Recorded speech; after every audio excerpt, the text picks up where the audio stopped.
Hello, good morning dear student.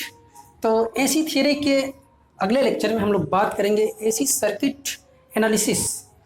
जब हम किसी सर्किट्स में किसी एसी सर्किट में कोई जो हमारा रेजिस्टिव लोड हो या इंडक्टिव लोड हो या कैपेसिटिव लोड हो या आरएल लोड हो या हमारा आरसी लोड हो या हमारा एलसी लोड हो या हमारा आरएलसी लोड हो, तो उस कंडीशंस में क्या क्या सिचुएशंस आती हैं और क्या वोल्टेज आपको मिलता है और क्या करंट्स मिलती हैं और उनके बीच क्या फेजर डायग्राम होता है और उनकी सर्किट्स क्या होती हैं, इसके बारे में हम लोग आज देखने वाले हैं। ठीक है, तो जो एसी सर्किट्स होती है उसको बेसिकली हम कि दो तरीके से क्लासीफाई करते हैं। एक हमारी आरएल सर्किट एक हमारी सीरीज सर्किट और एक हमारी पैरेलल सर्किट।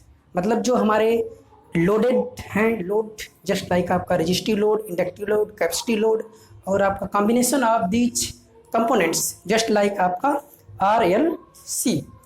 तो इनको हम 7 तरीके से कैटेगराइज करते हैं। बेसिकली आपका सिंपली आपका रेजिस्टेंस कनेक्टेड हो सकता है, कैपेसिटर कनेक्ट हो सकता है या आपका इंडक्टर कनेक्ट हो सकता है या आपका आरएल लोड हो सकता है, आरसी लोड हो सकता है, एलसी लोड हो सकता है या आरएलसी लोड हो सकते हैं। तो सबसे पहले हम बात करेंगे आर लोड की।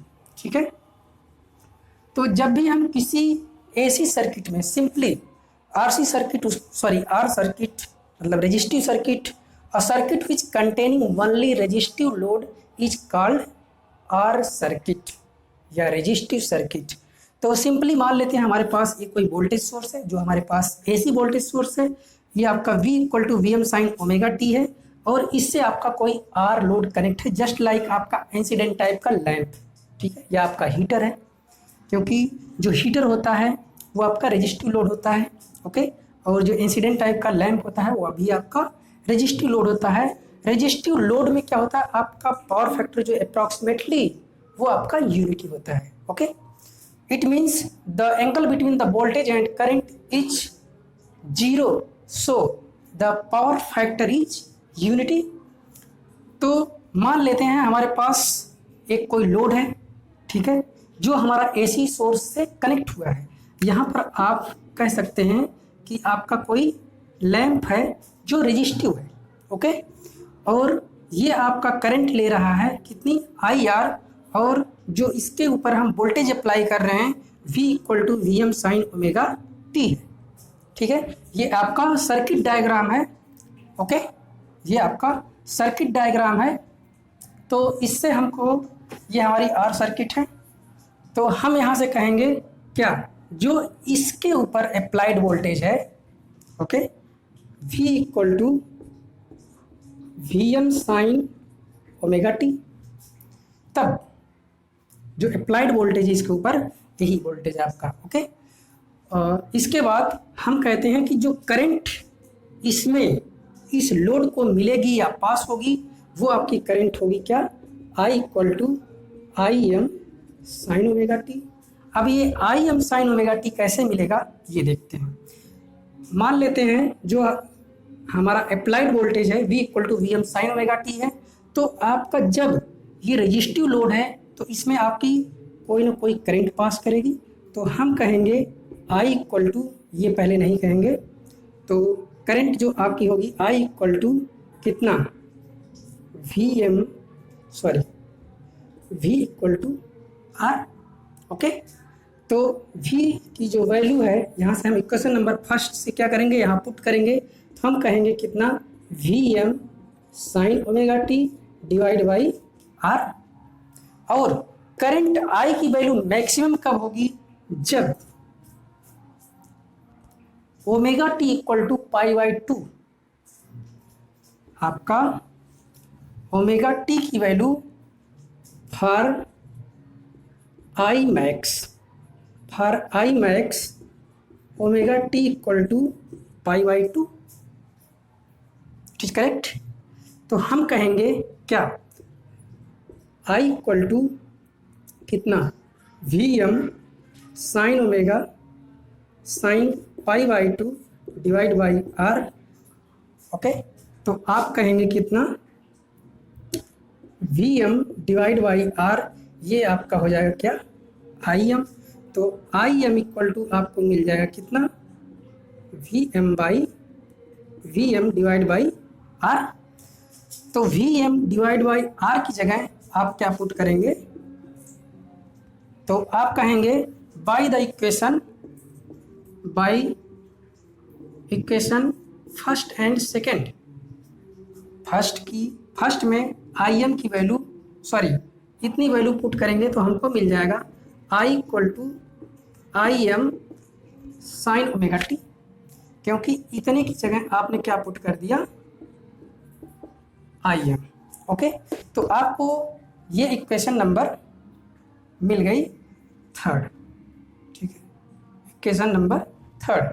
तो जो आपकी इक्वेशन नंबर फर्स्ट है और इक्वेशन नंबर थर्ड है, ये आपका इंस्टेंटेनियस वोल्टेज का इक्वेशन है और ये आपका इंस्टेंटेनियस करंट का इक्वेशन है। ओके, अब जो है कि नेक्स्ट, पहले तो हमने ये देखा कि जो हमारा इंस्टेंटेनियस वोल्टेज है और जो हमारा इंस्टेंटेनियस करंट है वो हमको ऑब्टेंड हो गया। ओके, इट इज करेक्ट, ये आपको मिल गया। इसके बाद हम देखते हैं कि जो इनके बीच क्या कोई फेज डिफरेंस है। तो अगर हम इसको कहते हैं जो वी एम है, V M sine omega T, तो ये आपका जो एंगल है ओमेगा टी इक्वल टू आप कहते हैं क्या, फाई 1 कह दीजिए। ठीक है, इस इक्वेशन से आप ये कहेंगे और आई इक्वल टू आप कहेंगे आई एम साइन ओमेगा टी, तो इस एंगल को हम कह देते हैं फाई 2, तो ये भी आपका ओमेगा टी के इक्वल है। ठीक है, तो हम इनके बीच का डिफरेंस निकालेंगे डेल्टा फाई। तो डेल्टा फाई जब निकालेंगे तो हमको ये मिलेगा क्या, फाई 2 माइनस फाई 1। तो ये जो आपको डेल्टा फाई है ये आपका है क्या, फेज डिफरेंस। ठीक है, फेज डिफरेंस, जिस सीक्वेंस में हम डेरिवेशन कर रहे हैं उसी सीक्वेंस में आपको भी डेरिवेशन करना है। तो ये आपका फेज डिफरेंस मिलेगा कितना, omega T minus omega T. Correct है, तो omega T minus omega T equal to 0, तो डेल्टा फाई इक्वल टू आपको मिल जाएगा कितना, 0। ठीक है, तो it means we can say that the angle between the voltage and currents, angle between voltage and current is equal to 0। Delta phi हमको क्या मिल गया, इनका जो फेज डिफरेंस था वो हमको 0 मिल गया। ओके, तो इनके बीच का एंगल जब हमको 0 मिल गया तो इसका मतलब क्या होगा कि आपका जो पावर फैक्टर है cos फाई वो यूनिटी होगा। इट मीन्स आपका जिस फेज में वोल्टेज होगा उसी फेज में क्या होगी, करंट भी होगी। It is correct. तो हमने देख लिया कि हमारे पास वोल्टेज की इक्वेशन क्या होगी, जो हमारी इंस्टेंटेनियस वोल्टेज है, और हमारी इंस्टेंटेनियस करंट की इक्वेशंस क्या मिल गई ये। ठीक, और नेक्स्ट हमने देखा कि इनके बीच का क्या कोई फेज डिफरेंस है, तो हमको कोई फेज डिफरेंस नहीं मिला। तो आप स्टेटमेंट लिखेंगे the angle between voltage and current is equal to 0, so the power factor is unity due to the phase difference is 0। Statement आपको नोट करना पड़ेगा इसके नीचे कि इनके बीच का एंगल 0 होने की वजह से इनका जो पावर फैक्टर होगा वो क्या होगा, यूनिटी मिलेगा। ओके, तो यहाँ तक हो गया आपका डेरिवेशन कंप्लीट। ओके, ये आपको डेरिवेशन मिलेगा। ठीक, तो अब जो है कि ये आपका है, इससे पहले हमने सर्किट डायग्राम बनाया था, ये आपका है फेजर डायग्राम। ओके, ये आपका है फेजर डायग्राम वोल्टेज और करंट के बीच।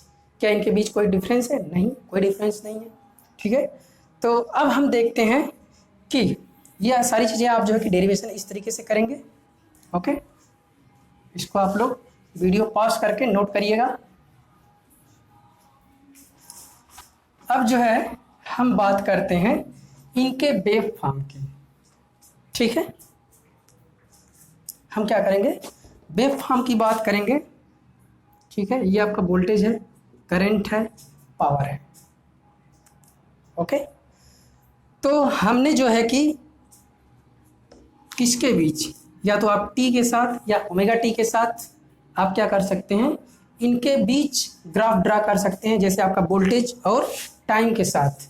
टाइम जैसे जैसे बढ़ेगा तो वैसे वैसे क्या होगा, आपका वोल्टेज भी इंस्टेंटेनियसली कुछ देर के लिए इंक्रीज करेगा, फिर जो है कि ये मैक्सिमम वैल्यू पे अटेन करेगा, फिर मैक्सिमम वैल्यू से धीरे धीरे क्या होगा, डिक्रीज करेगा, फिर जीरो पे आएगा, फिर जो है कि धीरे धीरे नेगेटिव में मैक्सिमम तक जाएगा। ये देखिए आपका है कितना, यहाँ पर मिलेगा माइनस VM और यहाँ पर मिलेगा माइनस IM, और ये आपका पॉजिटिव में मैक्सिमम वैल्यू है। तो जैसा कि आपको पता है कि मैक्सिमम वैल्यू आपको क्या होती है कि जब भी कोई आपकी वेव्स या साइनोसॉइडल जो है कि वेव्स जब आपकी मूव करती है, चलती है, तो आपकी जीरो से स्टार्ट होकर मैक्सिमम तक पहुंचती है, मैक्सिमम के बाद फिर जीरो पे, जीरो के बाद फिर जो है कि माइनस में मैक्सिमम पर, फिर जो है कि माइनस में मैक्सिमम के बाद फिर जीरो पर पहुंचती है। ओके, तो ओके डियर स्टूडेंट, तो अब हम बात करते हैं इलेक्ट्रिकल पावर की। जो हमारी पावर इसमें रजिस्टिव सर्किट में यूज होनी है उसके बारे में बात करेंगे। तो P इक्वल टू हम कहेंगे कितना, V इंटू आई। ये आपका V इंटू आई जो है इंस्टेंटेनियस वैल्यू आपकी वोल्टेज की है और इंस्टेंटेनियस वैल्यू आपकी करंट की है। ओके, तो हमने देखा था, हमको मिला था क्या, V equal to VM sine omega T, और I इक्वल टू मिला था हमको IM sine omega T, IM sine omega T. ठीक है, इसको इक्वेशन नंबर हमने फर्स्ट कहा था और इसको इक्वेशन नंबर थर्ड कहा था। तो इक्वेशन फर्स्ट और थर्ड से हम क्या करेंगे, यहाँ पर वैल्यू को पुट करेंगे तो हमको मिलेगा P इक्वल टू हमको मिलेगा कितना, VM sine omega T into IM sine omega T. Okay, ये हमको मिलेगा। तो फिर हम इसको क्या करेंगे और सिंप्लीफाई करेंगे तो हमको मिलेगा कितना, VM IM और sine square omega T. Correct है। और आप जानते हैं क्या, 1 माइनस कास 2 थीटा। ठीक है, 2 थीटा इक्वल टू कितना, 2 साइन स्क्वायर थीटा। ठीक है, तो ये आपका थीटा की जगह रिप्लेस हो रहा है। ओके, तो आप कहेंगे कितना, अगर आप इसमें 2 से मल्टीप्लाई और 2 से डिवाइड कर दें तो आपका इसके इक्वल टू आप पुट कर सकते हैं। ठीक, करेक्ट। तो आप यहाँ से आगे कहेंगे क्या, VM IM divide by 2 bracket में 1 माइनस 2 कास 2 ओमेगा टी। इतना आप कहेंगे, ये चीज़ें आप कहेंगे यहाँ से। ठीक, करेक्ट। तो नेक्स्ट आप इसका क्या करेंगे, इसको अंदर मल्टीप्लाई करेंगे तो हमको मिलेगा कितना, VM IM divide by 2 minus VM IM divide by 2 cos 2 omega T. Okay, यहाँ तक आप लोग क्लियर हैं। तो इसके बाद हम क्या करेंगे, इसको जीरो से लेकर, देखिए हमारी जो एक साइकिल कंप्लीट हो रही है वो कब कंप्लीट हो रही है, 0 से लेकर 2 पाई में ये हमारी एक साइकिल कंप्लीट हो रही है। ओके, तो ये हमारा किसका फंक्शन है, कास का फंक्शन है। तो इसको हम इंटीग्रेट करेंगे कहाँ से कहाँ तक लेकर, 0 से लेकर, ये आपका 0 है, 0 से लेकर 2 पाई तक हम इसको इंटीग्रेट करेंगे with respect to omega T. Okay, या टी के रिस्पेक्ट में, अगर आप इसने टाइम को लिया है तो इसके रिस्पेक्ट में आपको क्या करना पड़ेगा, जो है कि इंटीग्रेट करना पड़ेगा। ओके, तो हमको पावर मिल जाएगी कितना, P equal to VM IM divide by 2 minus VM IM divide by 2 integration 0 से लेकर कहाँ तक, 2 पाई और कास 2 ओमेगा टी। अब इसको जो है कि हम क्या करेंगे, इंटीग्रेट करेंगे। ओके, जब हम इसको इंटीग्रेट करेंगे तो हमको क्या मिलेगा, इसको यही रिप्लेस रहने देते हैं, और VM IM divide by 2 cos omega T का जो है कि इंटीग्रेशन क्या होता है, sine 2 omega T divide by 2 omega.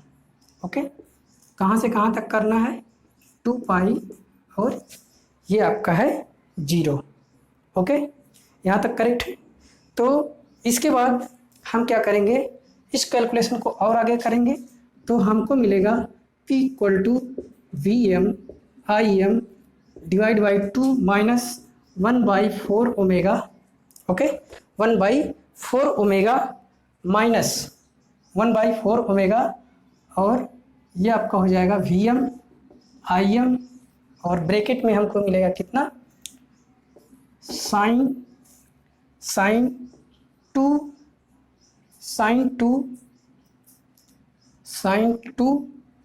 और ओमेगा टी की जगह हम क्या करेंगे, ओमेगा टी की जगह हम वैल्यू पुट करेंगे 4 पाई।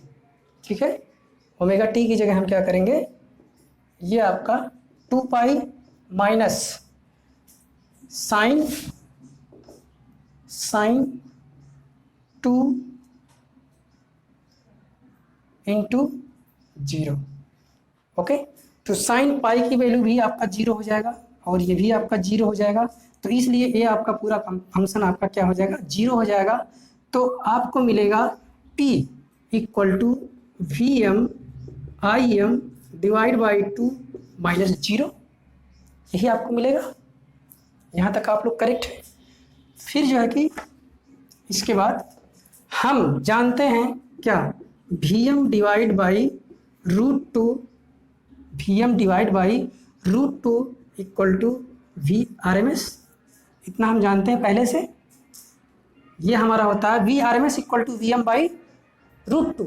तो हम कहेंगे यहाँ से इसको 2 को हम कह देंगे √2 इंटू √2, तो ये हमको मिल जाएगा P इक्वल टू कितना, VM divide by √2 into IM divide by √2। तो ये हमको पावर मिल जाएगी, और ये हमारी पावर कैसी है, ये हमारी जो है कि वो पावर है जिस तरीके से, जैसे आपका यहाँ पे पावर है और इसको आप फाइनली यहाँ से क्या कहेंगे, P equal to VRMS into IRMS। तो पावर, ये आपकी वो पावर है जिस तरीके से किसी डीसी सर्किट में पावर आपकी कंजप्शन होता है, उसी तरीके से जब आपकी किसी एसी सर्किट में कोई रेजिस्टिव लोड लगा दिया जाता है, कोई भी रेजिस्टिव लोड लगा दिया जाता है, तो जो पावर का कंजप्शन होगा वो आपका P equal to VRMS into IRMS। तो इसमें जो है कि हमने जब हमारे रेजिस्टिव लोड था तो हमने क्या क्या चीज़ें कैलकुलेट की, इसके बारे में एक बार मैं रिवाइज करता हूँ। पहले जो है कि हमने इंस्टेंटेनियस वोल्टेज निकाला, इंस्टेंटेनियस करंट निकाला। आफ्टर दैट हमने ये चेक किया कि जो उनके बीच का एंगल है, फेज डिफरेंस, वो 0 है कि नहीं है, या उनके बीच कोई फेज डिफरेंस है। और इसके बाद हमने ये देखा कि जो हमारी इलेक्ट्रिकल पावर है, ठीक है, इलेक्ट्रिकल पावर है वो हमारी कितना कंज्यूम होगी जब हमारा लोड रेजिस्टिव होगा। एसी सर्किट में जब हमारा कनेक्टेड लोड रेजिस्टिव होगा तो कितना पावर का कंजप्शन होगा, तो P equal to VRMS into IRMS। Okay, इसमें आपका कास का कोई फंक्शन नहीं है, कोई भी कंपोनेंट प्रेजेंट नहीं है, इसलिए आपकी जो ये पावर कंज्यूम हो रही है वो जस्ट लाइक डीसी सर्किट की तरीके कंज्यूम हो रही है। ओके, और हमने ये देखा कि ये आपका है क्या, वेव फॉर्म। ठीक है, वेव फॉर्म हमने ड्रा किया है किसके बीच, ओमेगा टी और थीटा, या आपका वोल्टेज के रिस्पेक्ट में, पावर के रिस्पेक्ट में, करंट के रिस्पेक्ट में। तो वोल्टेज के रिस्पेक्ट में हमने जब इसको ड्रा किया तो ऐसी है आपकी एक साइकिल को कंप्लीट होने में जो है कि 2 पाई तक जो है कि इसको ट्रेवल करना पड़ेगा, और करंट को भी एक साइकिल तक कंप्लीट करने में इसको 2 पाई तक ट्रेवल करना पड़ेगा, और पावर को भी एक साइकिल को कंप्लीट करने में। हाँ, एक चीज़ और आपने यहाँ पे आपको देखने में मिल रहा है कि जो करंट और वोल्टेज का वेव फॉर्म है, एक बार पॉजिटिव हाफ साइकिल में चल रहा है, ठीक है, और एक बार नेगेटिव हाफ साइकिल में चल रहा है। लेकिन आपका जो पावर है, जो आपकी पावर है वो दोनों की दोनों पॉजिटिव हाफ साइकिल में चल रही है, पॉजिटिव हाफ मिल रही है। ऐसा क्यों? अब देखिए, एक अच्छा क्वेश्चन है कि ऐसा क्यों हो रहा है। क्योंकि जब आप यहाँ पर देखेंगे, ये वाली अगर आपकी पावर निकालेंगे तो P इक्वल टू कहेंगे माइनस कितना, VM इंटू माइनस IM कहेंगे, तब आपका जो P इक्वल टू मिलेगा, कितना मिलेगा, VM IM। Okay, VM IM divide by 2, क्योंकि ये भी हाफ है, ये भी हाफ है, तो आपका ये मिलेगा। ओके, तो P आपका, इसलिए जो ये पावर है ये इस वाले में भी आपको पॉजिटिव मिलेगा और ये वाला भी आपका पॉजिटिव वेव मिलेगा। ओके, तो रेजिस्टिव सर्किट में बस इतना ही। अब हम लोग नेक्स्ट देखेंगे capacitive circuit, after that inductive circuit या कोई को भी हम पहले स्टडी कर सकते हैं। तो इस लेक्चर में बस इतना ही। So next lecture